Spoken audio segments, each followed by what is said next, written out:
자, 이번에는 요구조사의 여러 가지 분석 도구 중에 면담법에 대해서 알아보도록 하겠습니다. 면담법은 언어를 매개로 해서 면담자와 피면담자 간에 이루어지는 상호작용으로 응답자와 직접 대면을 하거나 또는 전화를 통해서 요구를 수집하는 방법을 바로 면담법이라고 합니다. 말이 조금 면담법이라고 하는 말이 익숙하지 않은 학생들은 말 그대로 인터뷰를 통해서 요구조사하는 방법 이렇게 이해하시면 되겠습니다.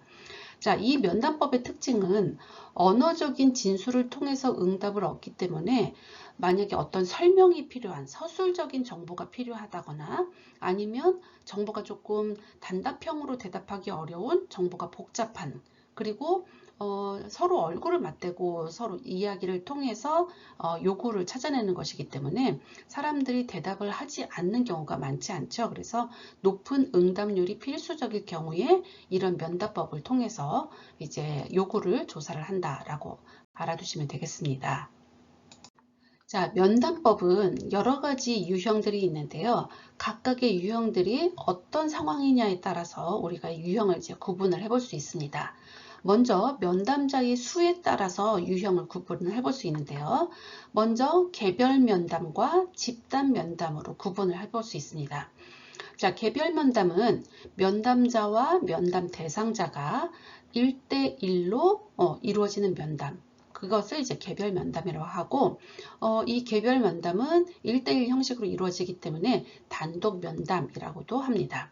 반면에 집단 면담은 면담자와 면담 대상자 중에 한쪽이 2명 이상이거나 아니면 양쪽이 모두 2명 이상으로 되어 있으면 그거를 집단 면담으로 하죠. 그래서 인터뷰를 하는 사람이 1명일 때 인터뷰를 받는 사람이 2명이면 그것도 집단 면담이고, 그리고 인터뷰를 하는 사람은 2명인데 인터뷰를 이제 받는 사람이 1명일 경우에도 집단 면담이라고 하고, 또 인터뷰를 하는 사람과 인터뷰를 받는 사람이 모두 2명 이상이면 모두 집단 면담이라고 한다. 이렇게 이해하시면 되겠습니다. 자, 이번에는 면담 방식에 따라서 유형을 구분을 해볼 수 있는데요. 직접 면담과 간접 면담으로 구분을 할 수 있습니다. 직접 면담은 면담자와 면담 대상자가 서로 얼굴을 맞대고, 그러니까 현장에서 같은 자리에 앉아서 이제 얼굴을 맞대고 하는 면담을 직접 면담이라고 하고요. 간접 면담은 면담자와 면담 대상자가 직접적으로 얼굴을 맞대지 않고 하는 면담을 간접 면담이라고 합니다. 그래서 전화를 통해서 면담을 하거나 아니면 화상을 통해서 면담을 하는 경우는 간접 면담이라고 한다. 이렇게 구분을 하시면 되겠습니다. 마지막으로 면담 사전 계획에 따라서 면담법의 유형을 구분을 해볼 수도 있는데요. 먼저 구조화 면담, 그리고 비구조화 면담, 그리고 반구조화 면담으로 구분을 해볼 수 있습니다. 일단 구조화 면담이라고 하는 것은 질문의 내용이나 방식, 순서 이런 것들을 미리 사전에 철저히 준비를 해놓고 그렇게 준비된 질문을 중심으로 면담은 이루어지면 그거는 구조화 면담이라고 이야기를 하죠. 반면에 비구조화 면담은 사전에 질문이나 내용의 제작을 하지 않고 말 그대로 인터뷰를 하는 사람이 그때그때 상황에 따라서 필요한 질문이다라고 생각이 되면 그런 이제 인터뷰어의 상황 판단에 따라서 유연하게 진행하는 면담을 비구조화 면담이라고 합니다. 반면에 이 두 가지를 섞은 반구조화 면담도 있는데요. 반구조화 면담은 사전에 면담에 관한 계획은 세웁니다. 하지만 실제 면담에 들어가면 우리가 예상치 못했던 그런 대답이 나올 수도 있고 그렇기 때문에 실제 면담에서는 인터뷰를 하는 사람이 융통성 있게 진행하게 하는 그런 이제 면담이 반구조화 면담이라고 할 수 있겠습니다. 자, 면담법의 장단점을 한번 알아보도록 하겠습니다. 면담법은 설문지법하고는 조금 다르죠. 설문지는 우리가 직접 사람을 만나지 않고 사람들에게 질문지를 나눠주고 응답을 한 다음에 그것을 수거해서 이제 분석을 하게 되죠. 그러다 보니까 응답을 하는 사람과 직접적으로 만나는 일이 없기 때문에 이제 가능한 한 많은 사람들에게 질문지를 돌리는 그런 것만 하면 되는데 면담법은 직접 만나서 서로 대화를 통해서 하는 것이기 때문에 그 장단점이 확실하게 나눠진다고 할 수 있겠습니다. 자, 면담법의 장단점을 한번 알아보겠습니다. 먼저 면담법의 장점을 한번 소개를 해드리도록 하겠습니다. 자, 면담법은 면담자가 응답자를 직접 만나서 이제 대화를 통해서 질문을 던지고 바로바로 응답을 들을 수 있기 때문에 응답의 회수율을 높일 수 있다는 점이 굉장히 큰 장점이라고 할 수 있겠습니다. 설문지의 경우에는 질문지만 제시를 해주고 질문지에 답을 하기 때문에 그 질문지에 만약에 답을 쓰지 않으면 응답을 받지 못하는 경우가 되잖아요. 그래서 사람들이 질문지에 보면 조금 복잡한 질문이라든지 조금 어려운 질문 같은 경우에는 그냥 질문을 빼놓고 하는 제시를 하는 사람들도 굉장히 많이 있습니다. 하지만 면담법인 경우에는 직접 면담자와 피면담자가 얼굴을 맞대고 만나기 때문에 가능한 한 대답을 하려고 하는 그런 모습을 보이게 되죠. 그래서 응답률의 회수율이 높다라고 하는 이런 큰 장점이 하나 있고요. 또 응답자의 상황에 따라서 조절이 가능하다라고 하는 장점도 있습니다. 그래서 피면담자가 그 면담자가 요구하는 시간에 와서 면담을 하게 될 수도 있지만 만약에 피면담자의 시간 조절이 좀 어렵다라고 한다면 질문을 조금씩 나눠서 여러 회차에 걸쳐서 이제 인터뷰를 하게 될 수도 있고요. 또는 응답자의 상황이 만약에 이제 가능하다면 한 번 만나서 질문을 했는데 그 이후에 질문이 다 끝났지만 그 이후에 또 다른 질문들이 생겨났을 때 지속적으로 만나서 계속적인 자료 수집이 가능하다라고 하는 이런 이제 큰 장점이 있다고 할 수 있겠습니다. 그 다음에 이제 면담자와 피면담자가 서로 얼굴을 맞대고 대화를 통해서 상호작용을 하면서 이제 인터뷰를 하게 되기 때문에 그 피면담자의 개인적인 성격 그리고 인성 이런 것들을 파악하기에 굉장히 좋은 방법이 바로 이제 면담법의 장점이라고 할 수 있죠. 그리고 지금 말씀드리는 것처럼 서로 대화를 이제 계속해서 지속적으로 하다 보니까 그렇게 대화를 하다 보면 자기가 생각지 않았던 질문이라든지 아니면 자신이 이제 면담자가 예상하지 못했던 그런 정보들을 갑작스럽게 얻게 될 수 있거든요. 그런데 이제 응답자의 내용을 응답의 내용을 보시면 그렇게 예상치 못한 대답, 예상치 못한 응답에서 생각보다 질적으로 깊이 있고 또 질적으로 가치가 있는 그런 자료들이 많이 나옵니다. 그래서 이렇게 예상치 못한 정보를 질적으로 깊이 있는 자료들을 수집할 수 있다라고 하는 것이 이 면담법의 장점이죠. 자, 그러면 면담법의 단점은 무엇이 있을까요?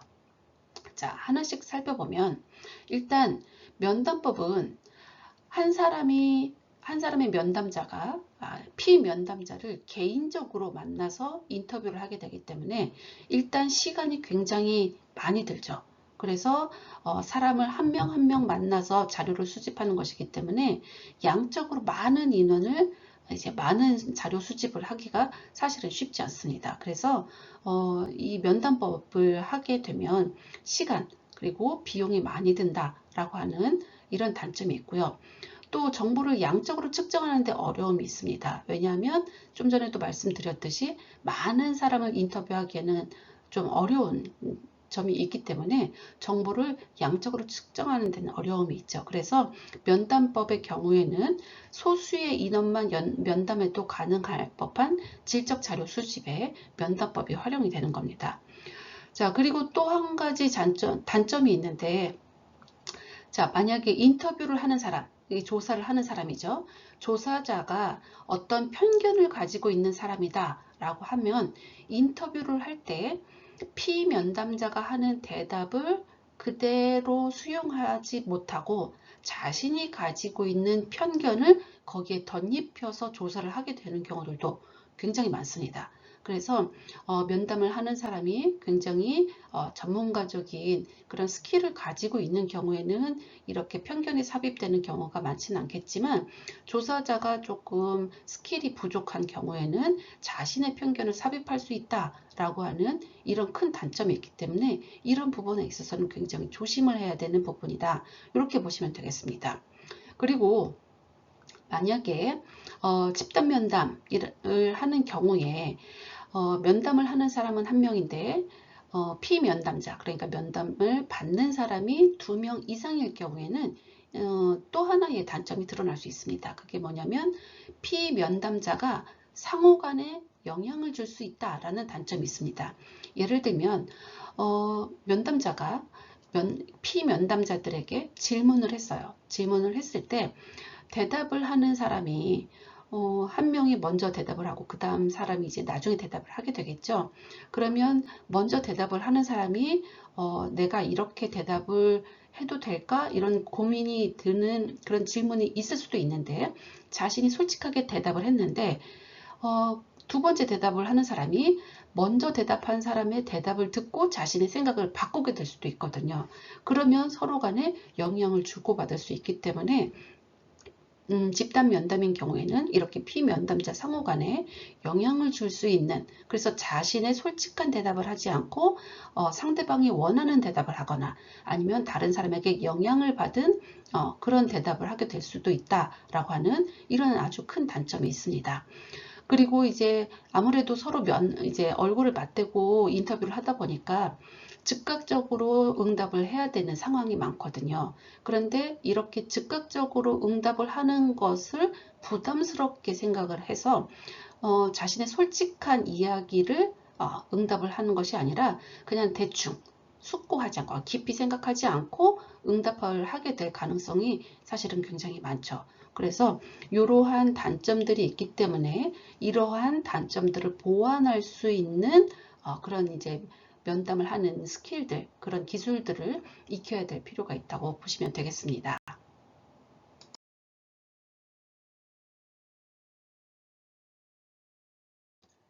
자, 이번에는 초점 집단 면담법에 대해서 알아보도록 하겠습니다. 조금 전에 우리가 공부했던 면담법이라는 말이 다시 나오죠. 역시 이것도 인터뷰를 통해서 우리가 요구를 조사하는 방법 중에 하나라고 보시면 되겠습니다. 자, 먼저 의미를 한번 알아보도록 하겠습니다. 초점 집단 면담법이라고 하는 것은 특정 주제나 사안에 대한 집단 의견을 심층적으로 탐색하기 위해서 10명 내외로 이루어진 집단이 토론을 서로 같이 하면서 요구를 조사하는 방법이라고 보시면 되겠습니다. 자, 요거는 앞에서 이야기했던 면담법과 다른 점은 심층적인 탐색이 들어간다라는 것이죠. 그래서 앞에서 있었던 이제 그냥 면담법은 일반적인 내용의 일반적인 사람들이 자유롭게 대답을 할 수 있는 그런 이제 방법이라고 한다면, 여기에는 어떤 주제에 대해서 굉장히 심층적인 탐색을 하기 위한 방법이라고 할 수 있죠. 그래서 초점이라고 하는 것이 여러분들 아시겠지만 포커스를 의미하잖아요. 어떤 주제에 대해서 포커스를 맞춰서 훨씬 더 집중적으로 탐색하기 위한 방법이라고 보시면 됩니다.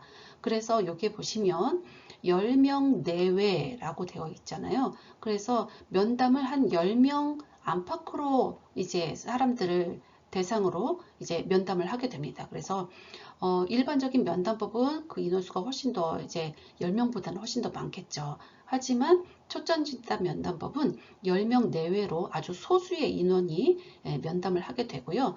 특히나 여기에 보시면 토론을, 그러니까 10명이 한 명 한 명 인터뷰를 하는 것이 아니라 10명이 같이 모여서 서로 토론을 하면서 요구를 조사하는 방법이라고 보시면 되겠습니다. 이 초점 집단 면담법의 특징이 있는데요. 어떤 문제의 원인을 해결하고자 하기 위해서 집단적으로 모여서 통찰력 있게 이슈에 대한 해결책을 찾는 방법이에요. 그래서 이 초점 집단 면담법은 통찰력이 필요하고 그리고 어떤 문제를 해결하기 위한 방법 중에 하나이기 때문에 대체적으로 초점 집단 면담법은 그 주제와 이게 토론하고자 하는 주제와 관련된 전문가들을 대상으로 하는 방법이 바로 초점 집단 면담법이라고 할 수 있겠습니다.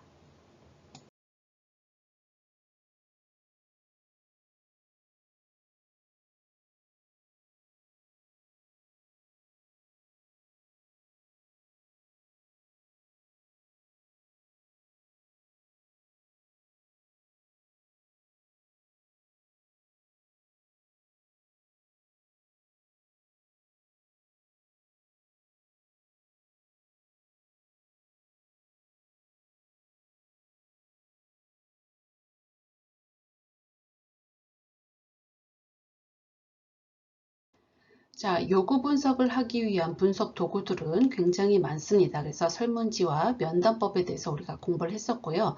나머지 또 다른 방법들을 한번 간단하게 알아보도록 하겠습니다. 이번에 알아볼 방법은 바로 이제 관찰법입니다. 관찰법은 요구 조사 대상인 학습자나 또는 집단 또는 조직 아니면은 어떤 지역사회가 될 수도 있죠. 그래서 이런 학습자나 집단, 조직 또는 지역사회 등을 직접 관찰을 하면서 요구조사에 필요한 정보나 상황을 수집하는 방법을 바로 관찰법이라고 합니다. 자, 그래서 관찰법은 현장에서 일어나는 학습자들의 행동이나 또는 집단의 행동 또는 조직의 행동일 수도 있고요. 또 지역사회에서 일어나는 여러 가지 현상들, 이런 것들을 이해하는 데 도움이 될 수 있고요.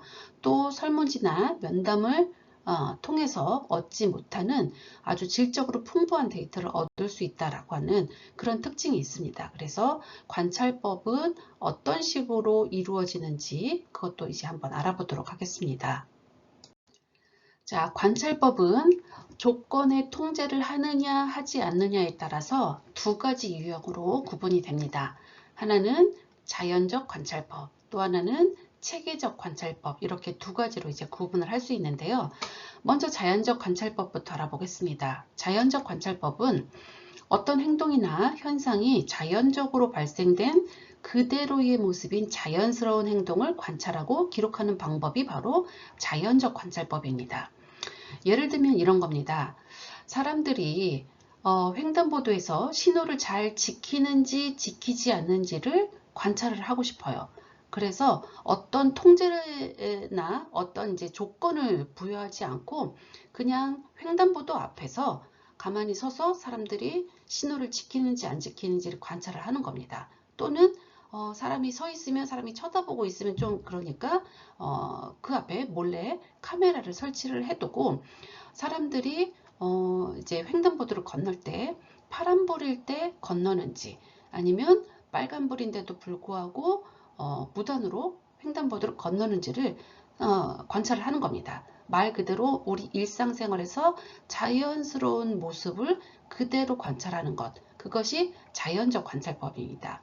그래서 이 자연적 관찰법을 또 다른 말로 비조직적 관찰법이라고 이제 명명을 하기도 합니다. 그러니까 무언가를 관찰을 할 때 어떤 통제도 하지 않고 조건도 주지 않고 어떤 조직을 해놓지 않는 거죠. 그래서 비조직적 관찰법이라고도 합니다. 반면에 체계적 관찰법은 사전에 어떤 계획된 상황을 만들어 놓고 관찰을 하는 것이죠. 그래서 관찰을 하려고 하는 장면이나 조건을 목적에 따라서 조직적으로 설정해서 관찰하는 방법을 체계적 관찰법이라고 합니다. 이 체계적 관찰법을 또 다른 말로 통제적 관찰법이라고 하는데 어떤 상황을 통제해 놓고 관찰하는 법이라고 하는 거죠. 예를 들면 이런 겁니다. 요즘 유튜브에 보면 여러 가지 사회 실험 카메라들이 굉장히 많습니다. 그래서 사람들에게 아주 작은 아이가 길을 잃어버렸어요 라고 해서 사람들에게 물어보면 사람들이 도움을 주는지 안 주는지를 실험하거나 또는 사람들이 더 걸어다니는 길가에 지갑 같은 거를 떨어뜨려 놓고 사람들이 이 지갑을 주워가느냐 아니면 그대로 두느냐 아니면 그걸 들고 뭐 경찰서를 가느냐 뭐 이런 내용들을 가지고 관찰하는 법이 그런 상황을 일부러 만들어 놓는 거잖아요. 그래서 사전에 이렇게 계획된 상황을 만들어 놓고, 그러고 그런 상황 속에서 사람들이 하는 행동을 관찰을 하는 것이 바로 체계적 관찰법이라고 할 수 있겠습니다. 자, 이번에는 테스트법입니다. 테스트법은 이 테스트라는 말의 의미를 여러분들은 아시다시피 여러 가지 테스트를 통해서 교육을 하는데 필요한 내용들을 밝히는 방법이 바로 테스트법입니다. 이 테스트법은 지식, 또 기술이나 태도 이런 부분에 있어서 부족한 부분이 무엇인지, 그리고 어떤 내용으로 가르치는 것이 효과적인지 이런 것들을 결정하기 위해서 하는 것이 바로 테스트법이죠. 예를 들면 이런 겁니다. 우리가 문화예술 교육 프로그램을 개발을 하는데 어떤 악기를 가르쳐 주고 싶어요. 악기라고 하는 것은 처음 배우는 사람과 어느 정도 연주를 할 수 있는 사람의 편차가 굉장히 크기 때문에 모든 사람이 다 한 공간에서 배우면 좋지만 그렇지 못한 경우들도 사실은 굉장히 많이 있죠. 그래서 그런 프로그램을 개발을 할 때 테스트를 먼저 진행을 하는 겁니다. 그래서 악기는 이제 배우는데 아무래도 시간이 많이 걸리고 연습도 많이 필요하기 때문에 테스트를 미리 진행을 해서 어떤 사람은 초급자 반으로, 그리고 어느 정도 연주를 할 수 있는 사람들은 중급자 반이나 고급자 반으로 이렇게 반을 나누는 겁니다. 그래서 이 사람이 가지고 있는 지식이 얼마나 되는지, 기술적인 부분은 얼마나 되는지 이런 것들을 테스트를 통해서 결정을 하고, 그런 다음에 이제 문화예술 교육 프로그램에 반영을 하기 위한 방법이 바로 테스트법과 같은 방법이라고 할 수 있습니다. 또한 어느 정도 이제 그 반에서 어느 정도 수업을 진행을 했어요. 그런데 어떤 사람은 진도가 잘 나가는데 어떤 사람은 진도가 잘 못 나간다. 그런 경우에는 어떤 문제가 있기 때문에 그럴 수 있잖아요. 그래서 그런 문제의 원인을 찾으려고 할 때도 역시 테스트법을 진행해서 문제를 찾을 수도 있다는 것을 알아두시면 되겠습니다.